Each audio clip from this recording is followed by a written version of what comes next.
What's up, YouTube? It's the Action Figure Grader coming back to you with a vintage Kenner market update. I pulled kind of a random hodgepodge of different items that sold here this weekend for the most part. Everything from 12 backs all the way to, Power the Force and Last 17 figures. I've got a couple of channel updates or channel notes. First, congratulations to Joshua373. He is the winner of the comic book giveaway that I did. So I'll get that into the mail to you this week, Joshua. Second, I am going to be on a live stream this Wednesday on Only One Kenobi's channel. Only One Kenobi, he's been on my channel before. I've been on his channel before, and he invited myself as well as Blacked Out Ewoks, another fellow YouTuber who's a good buddy of mine. I don't know what the point of the live stream is going to be yet. I'm sure we're going to be talking vintage and maybe vintage collection and who knows what else. But it's going to be this coming Wednesday at 8 p.m. UK time. That translates to 3 p.m. Eastern time. So be sure to look for our live stream this coming Wednesday, 2 days from now, on Only One Kenobi's channel. So I look forward to being on his channel with Blacked Out Ewoks. So let's go ahead and dig right into a number of items I found. Again, I didn't really have any rhyme or purpose to any of why I selected these. I just thought they were kind of interesting data points. The first one I want to talk about is a 12-back A Darth Vader. Now, we've been talking about the 12-back A's in that recent certified link auction video from, I guess, 2 days ago, and how that really high-grade Obi-Wan went for over $10,000. So here's another 12-back A. This one does not have the SKU on the footer denotation. So this is a little bit later 12-back A than the really, really early ones with the SKU footer. And but it was graded 70, so not super high grade, but it still sold for about $2,000. So what that translates into when you start getting into that 80, 85 grade, it's got to be a pretty significant jump from there. But this one did sell at $2,000 with shipping, plus shipping. Here's a 12-back. Now this one was labeled as a C9 condition, so I'm going to go ahead and say right now that is nowhere close to C9. This is more like C7 at best. You can see some wear around the hang tab, and then it's got quite a bit of damage from where it looks like the sticker is either degraded or they've removed it and caused some litho damage and some sticker residue. A lot of dust, a lot of spider veins. The blister actually does look pretty good, in pretty good condition, but there's no way this is anywhere close to a C9 condition. A C9 condition R2D2, but that did not stop the bids. I mean, this still sold for $13.75, which is crazy. Now, it looks like, I didn't double check it, but this looks like the earlier 12-back A. It's either 12-back A or 12-back B. I can never tell unless I have the guide in front of me. I don't know enough about 12-backs because there's not something I could ever afford, to be honest with you. But anyway, that one sold for $13.75. $13.75, and that one just closed yesterday evening, so a pretty big number there. Here was a 12-back C Tusken Raider. This one actually did look like it was pretty good condition overall, probably like a C8, C8 condition overall. Just some light edge wear here and there, a little bit of curl in the bottom right-hand corner, but really nice condition. That one sold for $820, so that's kind of, I think, a pretty reasonable price given the condition of that one. That's a pretty fair price in my mind. Now let's swing it back all the way to the other side of things. This is an AFA 70 21-back Boba Fett. It was yellowed. Here's the case on an archival case, and it was graded 75, 70, 85. So you can see there how that looks. Clearly a beautiful item, but a yellow blister, and that one only had one bid, but it sold for $9,296 before shipping, before sales tax of any sort. So a big number, I think, for a 21-back Fett. I mean, to me, I've always thought that kind of the 21-back Fetts would be kind of, in high grade with clear blister, you're talking like 15,000-ish. But based on this number, it seems like you got a yellowed blister and it's only an AFA 70, and that one still sold for almost $10,000. So I don't know what I'm probably way low, I think, on my estimate for a high grade clear blister 21-back Boba Fett. It's probably closer to 20 nowadays. Here's another one I liked. This one was a 32-back Canadian Yoda, and we've seen a few of these over the over the last few months sell. This one was in pretty good shape. It did have a little bit of a slight ding there on the blister. You can see there. And then it also had this, yeah, it had this slight ding on the bottom portion of the blister there, but still 100% sealed. Didn't look like it was cracked or anything. And, the last few that we've seen in slightly higher grade have sold in the 500s, kind of 550 to the upper fives. And so this one, just given those slight, those very, very slight blemishes to the blister, it was unpunched, a beautiful Canadian card. That one sold for $482. I thought that price was very fair, given that it's probably like a 80, 75, 85 type of item. So, probably an overall 80 or low 80 or maybe a high 75 plus grade. So, very, very nice item though. And I thought the price was very fair for that. Here's another one where I didn't, I looked at it very casually. And I was thinking about it, in the back of my head. I was like, man, that might be worth bidding on, because it was a beautiful clear blister 41 back Ugnaught, and the price just did not move at all. I was expecting it to really go up, but I thought that price was fantastic. $209 and change plus shipping for that one. That one closed on the 19th, so this is a few days old. I just hadn't gotten around to showing this one, but what an awesome item. I thought that price was great for what appeared to be an Ugnaught in very good shape. I think that same seller had this one. This one sold for $463. There's a number of 45 bag ESBs that all sold here the last few days. This was the Han Solo, and yeah, this was the same seller. And this one sold a little bit closer, I think, to market price. This one sold for $463, but still, I think, given it's a Han Solo clear blister ESB in really good shape, that was a pretty fair price in my mind, $463 for that. So he had two that went pretty low in my opinion. Now this one, I think I'd be shocked if this one actually goes through, but maybe my estimation as to what Empire Strikes Back R5D4s go for these days is way off. I don't know, but this was a 45 back Star Wars Display Arena R5D4. This is one I'd like to get to match my Death Star droid, but this one had a cut blister. Or excuse me, a cut proof of purchase on the back of it. Now the issue is that when it went live, I was like, I got all excited because it looks so nice from the front, and it was listed at $599. And by the time I saw it, which was the very next morning after it went live, there was already a bid on it, and nobody else bid on it. So I'm guessing that whoever bid $599 didn't see that it was a cut proof of purchase on the back, is my guess. So I don't know. Maybe he didn't care and he bought it anyway. But to me, $599, that's way too high for a cut proof of purchase on the back. To me, I'd pay $599 for this item if it was clean with no proof of purchase taken off the back of the card. But and that's probably too low in the current environment. Honestly, it seems like ESB R5D4s just go for a lot of money for some reason. Maybe I'm wrong. I don't know, but I still haven't found one that's been a pretty decent price. But anyway, I'd be shocked if that one actually went through and the buyer actually pays that, or maybe he just didn't care. I don't know. Here was a Star Wars Display Arena 45 back Death Star droid. Now, what's fascinating about this is that I just literally got this one, and literally my figure, admittedly my figure to me is not nearly as nice as this one. That mine had some kind of weird factory paint going on. But this one would look nice and clean on the inside of that blister, beautiful clear blister. But it had some wear around the hang tab. It was unpunched, price sticker.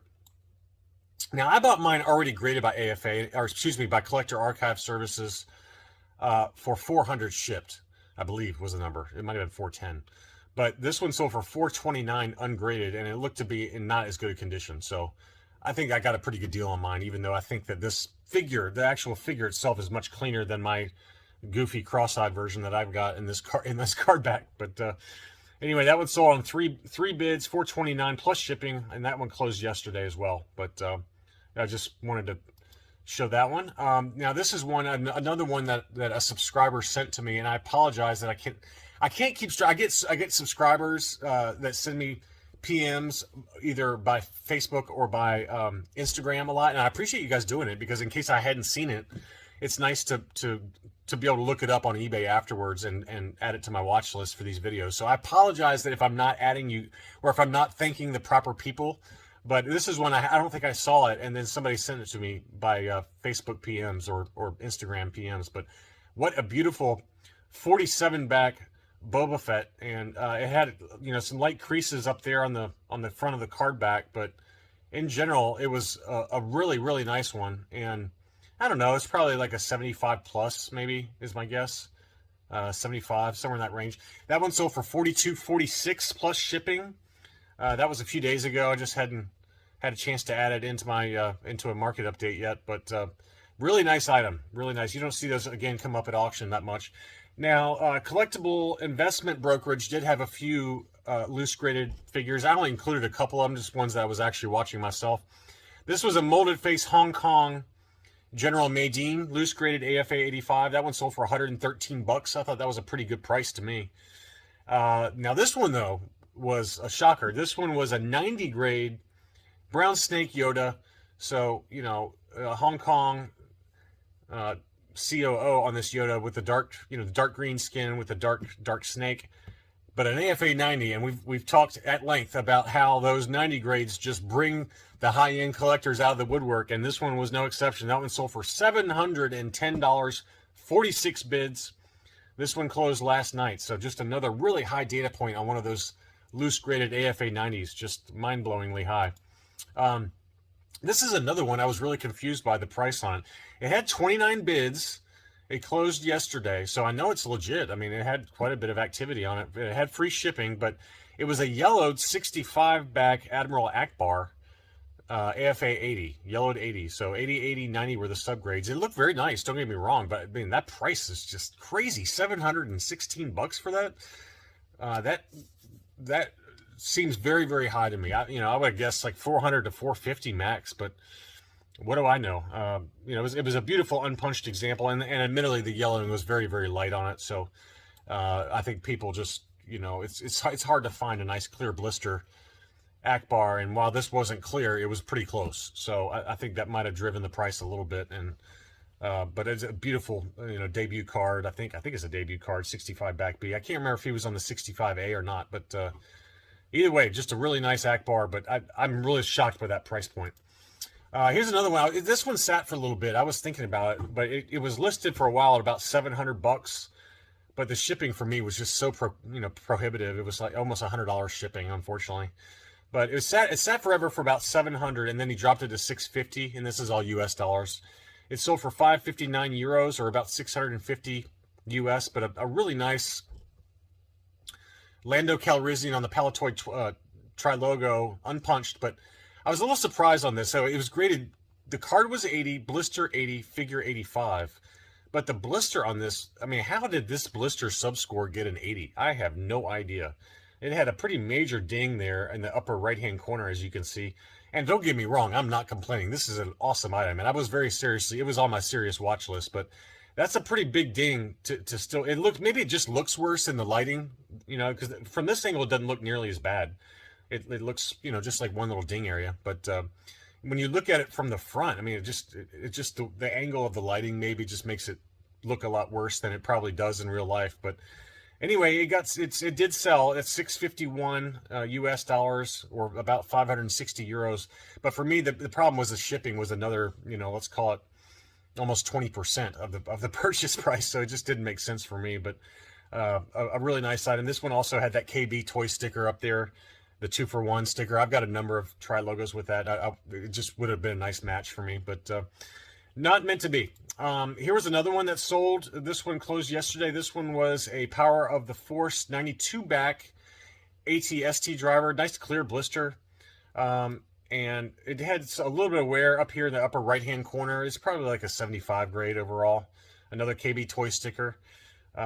Really nice item though, but man, it was I was a little surprised it sold for 300 bucks roughly, plus, after you include shipping, about 300 bucks, but it just had quite a bit of wear around it. But, anytime you start getting those clear blisters these days, it just seems like it brings the collectors out to bid up on those. But from my perspective, I feel like of the Power of the Force line, the Atst Driver is one of the most common to still have a clear blister. I don't know if it's just the plastic that interacts with it, with the figure, and how that plastic that was used to make that Atst Driver just doesn't quite interact as much, or what. But It seems like when I do find Power of the Force clear blister card backs, it's usually like Paplu or one of the Ewoks or this Atst driver that most commonly shows up with a clear blister. So anyway, I was a little surprised it went that high, just given that it had a little bit of damage, but it is what it is.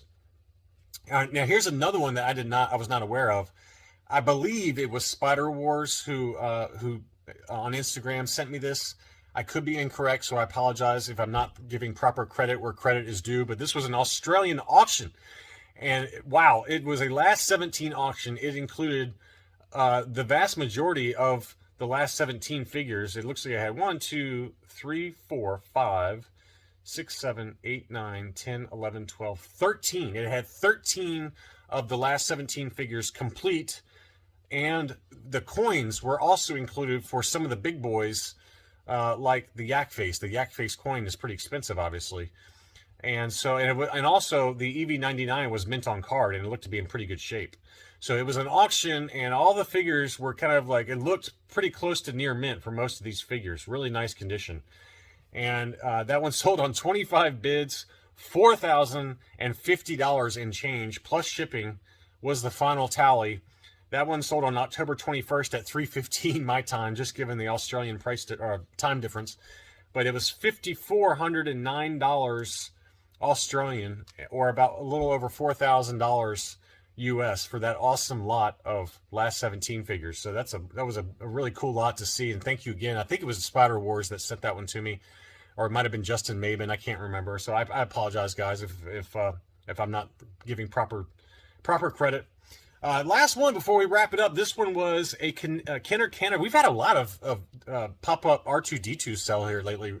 We had the Power of the Force clear blister one and the certified link, and I know we've had this beautiful Canadian pop-up Droids R2 here recently as well, but this one was an unpunched, really nice example. Very, very great shape, and that one sold for $1,111. That one just closed yesterday, but I could have sworn that we did another one just like this, and it sold for almost the exact same price last week. So, again, maybe it was the same one and the seller didn't, or the buyer didn't pay, but it looked to be about the same price. Really, really nice condition. Probably an 80 or an 80 plus overall. It had that one little light crease there in the back, but man, what an awesome item. So, anyway, some surprising prices, maybe not surprising, I don't know, for some of those high-grade loose figures. The last 17, as you saw in that big lot down in Australia, continue to command massive prices. And if you're new to the channel and you're just watching this video, I encourage you to subscribe. It helps out the channel. I like to do market updates when I see items that make sense for both Vintage Kenner as well as for Hasbro's Star Wars Vintage Collection, which I'm sure I'll have one later this week on that. Don't forget about the live stream on Wednesday. That's 8 p.m. UK time or 3 p.m. Eastern time over on Only One Kenobi's channel.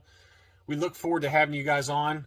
It should be a lot of fun. I always have a good time when I'm chatting with Only One Kenobi or Blacked Out Ewoks, Boss Bounty, all the usual suspects. I don't know if Boss is going to make it or not, but at least we'll have hopefully Only One Kenobi and Blacked Out Ewoks. I think he mentioned he's going to get on there as well. So thank you again for watching, and I'll be back soon. Have a great week.